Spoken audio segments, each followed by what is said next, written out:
Oke, bismillahirrahmanirrahim. Assalamualaikum warahmatullahi wabarakatuh. Balik lagi dengan saya, channel Rasio Hukum, Edukasi Hukum, dan Konsultasi Hukum gratis untuk masyarakat Indonesia.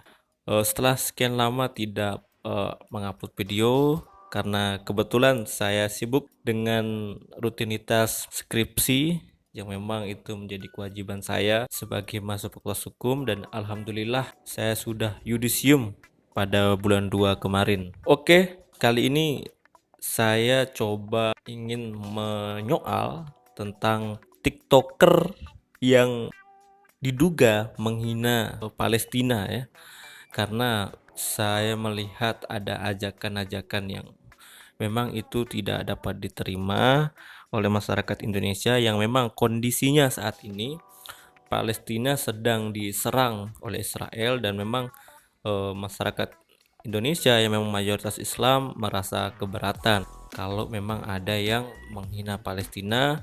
Masyarakat Indonesia sedang membela Palestina mayoritas, di sisi lain ada beberapa TikToker yang memang itu diduga menghina Palestina.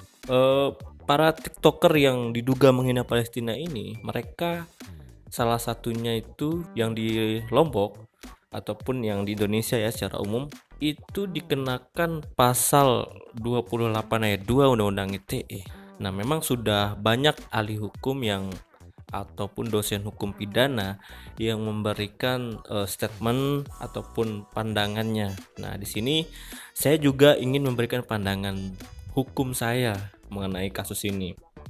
Video TikToker ini setelah saya cek fakta-faktanya, pertama, dia bukan pembuat video asli karena ini video ini lip sync. Dalam pasal 28 ayat 2 itu harus jelas ujaran kebenciannya. Sehingga bagaimana kita mengukur ujaran kebencian, niatan menyampaikan ujaran kebencian itu oleh diduga TikToker ini.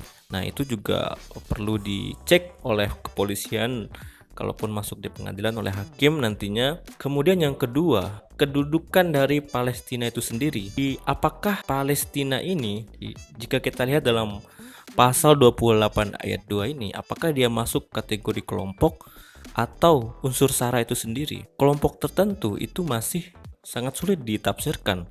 Apakah Palestina masuk dalam kategori kelompok tertentu atau unsur SARA, itu masih diperdebatkan secara akademisi, baik di kalangan akademisi hukum. Palestina ini kan adalah negara, ia berada di luar Indonesia. Setahu saya, asas hukum pidana kita itu dia hanya berlaku di Indonesia.